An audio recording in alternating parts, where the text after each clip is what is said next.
try something out. Okay, for my experiment project here, got the plates cut. Now these are actually thicker, I think, than the Freddy Krueger ones. But I'm in Iraq, and this is not really accurate at all. This is all steel rather than brass and copper and steel. But I like the look of it. So I got the template, or I got the pieces cut out, ground down. I'm gonna start bending it, and then I'll start the welding process. Alright, so the makeshift glove is coming along. It's these templates that I downloaded. This is why I gotta make my own, because they are way unproportional, and especially for my hand. And I realize now why they use, throughout the movies, they use the regular two-sided rivets rather than these pop rivets. These pop rivets, they tighten, they pull, they squeeze together really tight, so your movement is a lot harder than if it was just like Chicago screw style, where it had a fat end and a fat end, where it squeezes together to tighten, or to lock but not to tighten.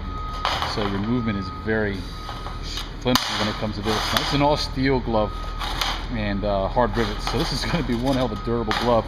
It's just the movement I have to work on. Right now I'm getting ready to cut blades, and then I'm going to weld the blades on.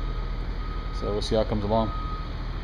Alright, so here I am in Afghanistan. Earlier I was bored, so earlier I was working on doing generic, very generic version of a Freddy Krueger glove. I know darn well I didn't have the brass or the copper. I didn't have the proper rivets. I didn't even have a proper glove. But I just want to play around with some steel. And honestly, this is a very primitive. It's pretty funny because it's considering it's all steel. It's a lot heavier, and it's actual. Everything is welded and riveted, and like I said, it's steel. So there's a good scare factor to this. The welding, everything is hand cut.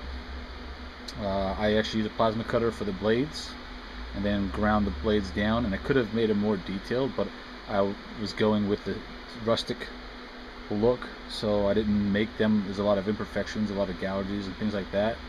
The blades are very thick, although they don't have a point to them, or actually they do have a point to them. They don't have an actual edge to them. There's the templates. I realize now there's a lot of flaws in them.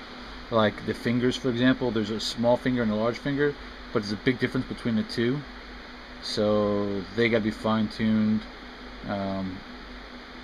There's just a lot of things, a lot of issues with it. But like I said, I just want to play around. I had access to free supplies and free tools, so yeah, this is what I made. But it's really the first time, besides those stands up there, it's the first time I've done any fine welding. And I've used rod. Let's see, I'm trying to think of the styles that I used besides rod. Rod was for the blades. I used the plasma cutter for cutting out all the steel parts. Yeah, anyway, it's a display piece. The functionality of it all, I don't like how my small three fingers actually are at the edge of the metal, and then the larger fingers are not. So there's a big issue with that. And being that it's real rivets and not the pop rivets. No, these are pop rivets, not the whatever the hell they're called. Yeah, there's form of rivets. The metal's really tight. The movement's real tight, and it's not lined up properly at all, especially with the pointer finger, which is a shame. But yeah, you could definitely do some damage with it because it is heavy and it is solid. It's all weld, it's all steel. I don't even know if I can ship this thing home without it being considered a weapon. So this might just be a build that's going to stay here in Afghanistan. through the grinder. There's little grind marks on it here and there, which will rust over here shortly, but I want to create more imperfections. This steel does rust up pretty good. You wouldn't want Freddy to have hands like this. This is what I would visualize Freddy Krueger being, and it's a combination of the generic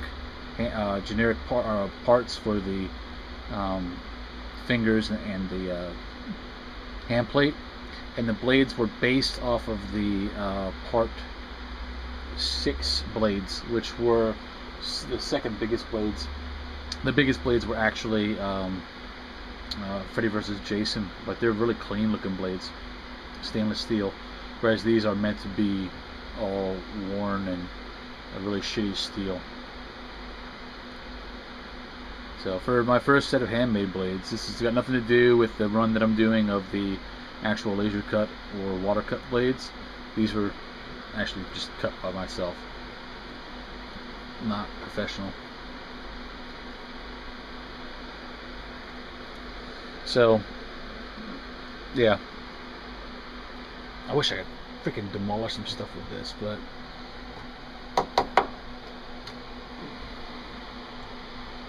you can do some damage with this thing.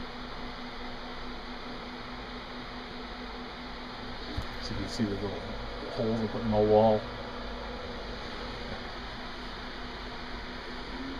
Okay, anyway, so yeah, it's gonna be a display piece just for fun.